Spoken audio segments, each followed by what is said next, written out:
ચાલો તો આખીરકાર આવી ગયા આપણી સ્કૂલે.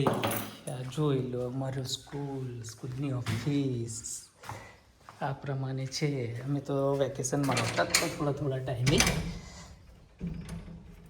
પણ આજે ઓફિશિયલી ખુલી ગઈ છે સ્કૂલ.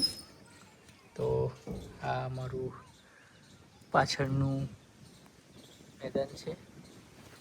આ અમારી તિજોરી, ટેબલ, અમારી ખાલી ખુરશીઓ, આ ખુરશી, બસ આવું બધું છે. આ અમારા ભગવાન.